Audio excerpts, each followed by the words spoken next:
Welcome to 23 Degrees Sideways. I just kicked the tripod. Once you get done keeping your lunch down from the vertigo, Coyote not in the Highlands today because we're doing a trip. Had to do some errands, and some of these errands involve enough travel that it's better to do an overnight. And we're not really set up with a van at the moment. I gotta think about that. This might be something where I need to make some more life changes. It's been very, very random lately.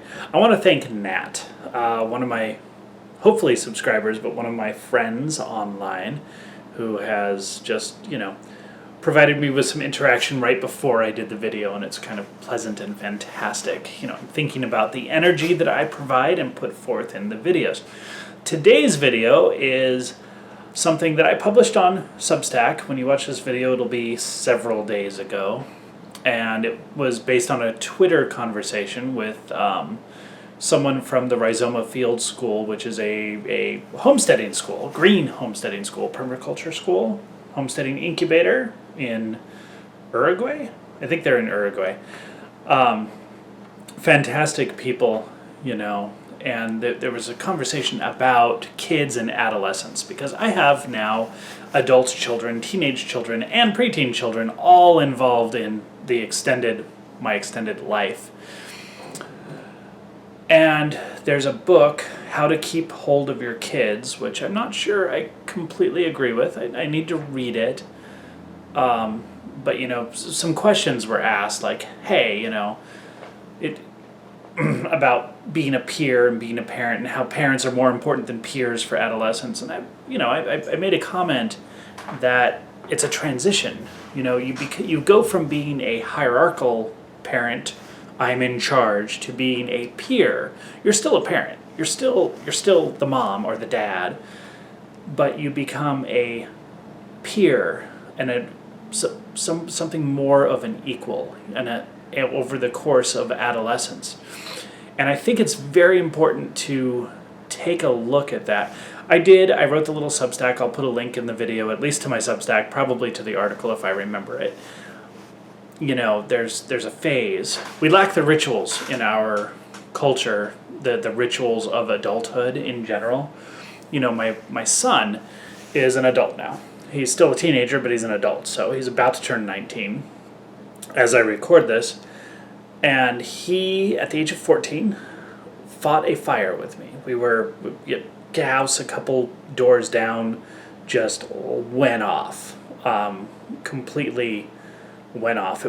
There were parts of it that were amusing. Watching propane tanks fly off into the air was kind of amusing, but it was a couple properties down, and the fire was spreading. So we took hoses, and this is all well water and not super high pressure and stuff, and we wetted down the neighboring houses, and we caught the stuff, and we stopped the hay bale fires, and we fought this thing. And I did the typical military thing. I was in the military. When you run into an emergency and you're in charge, you yell a lot, you yell loud, and you're just like, go, go, go, go, go. Very repetitive in your yelling. But he responded. He responded to the crisis in a way that made me so incredibly proud, but also humble. Like, he responded fantastically. That was the day where he became a man.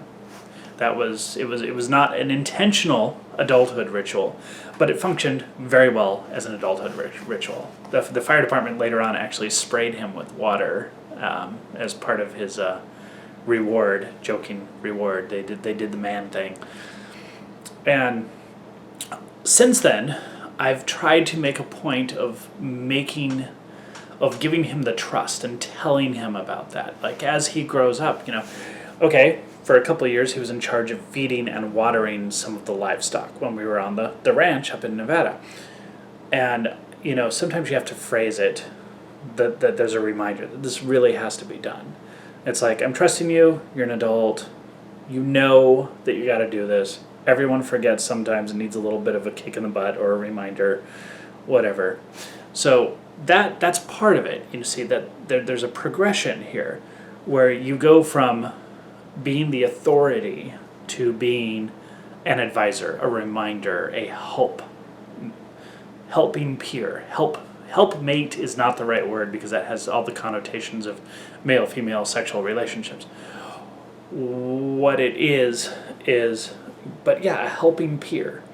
That's a growth. That's something you have to grow into as a parent. And for a lot of parents, it seems like a diminishment because you get so much of your identity tied up into parenthood, especially with mothers, but also especially in the conservative circles with fathers. This is what a father is, pictures and the vest and the. Well, part of that is also letting them grow. I mentioned in the Substack article that the classic example of the opposite of this, the classic counterexample, the thing that is so illustrative of what you're not trying to do, is the mother who takes over her daughter's wedding. It's a trope. It's a trope. At this point, it's so common and so hilariously badly normal that it's one of those things that people actually, everyone can kind of relate to it. There's the mother who takes over the daughter's wedding. It's in all the movies, it's in all the books, we all know how this goes. You can see it happen. You can watch it happen. So the mother cannot let go of being the mother in a hierarchical sense. I don't know which version of the word is right here. But in terms of hierarchy, I'm the mom, and it's all about me. And you need to let that go over time. And so with the video, I want to give you just a little bit more of stuff that I didn't put in the Substack, which is the humility that goes with this. And the freedom. This is another one of those messages that might be the right person, the right message, the right time. This is how you get your freedom, okay? It's interesting that in the Indian subcontinent, there's actually a tradition about that, going back to the forest, where you've discharged your duties to the family and now you're free, right? So you can go take up your yoga and grow your beard. Paint white stuff all over your face. I don't even know what that's about. I'm not that big on some of the guruism. So, but you grow into a stage of freedom. It's very tempting to get a lot of your identity tied up in someone else's actions, someone else's activities, someone else's success, someone else's report card while you're a parent. And as this adolescent freedom and transition to peerdom actually occurs, and your child becomes a peer, it doesn't mean you're not an advisor, just that you behave as adults, equals. Well, that can cause a lot of identity fracturing, loss, stress for a lot of people. But if you turn that around, flip it over, reframe it, it's also your opportunity for internal freedom. You are no longer defined by someone else's inclusion in your life. It gives you this space to be in yourself, of yourself. That freedom from the other people. It's not that this freedom is necessarily something where you don't want to have responsibilities, although that's common as a phase, especially in the beginning. When you pop over, if you do enlightenment stuff, you pop over,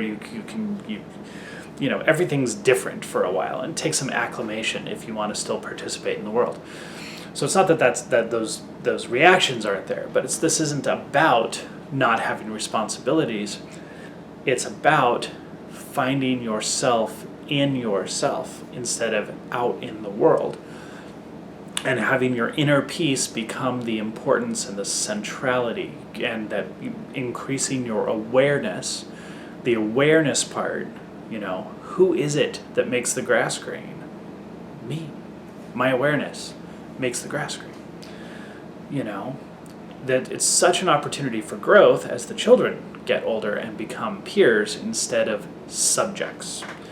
Even the most hippie, wonderful, low impact parenting techniques, the kids are to some extent subjects as they are younger, and they become more like peers and partners as they get older. Adolescence is a huge psychological, physiological phase where this happens, And there's some argument that it shouldn't happen until adolescence, but it depends on the kid, depends on the parent, depends on a whole lot of spiritual factors as well. What soul is in that body is very important.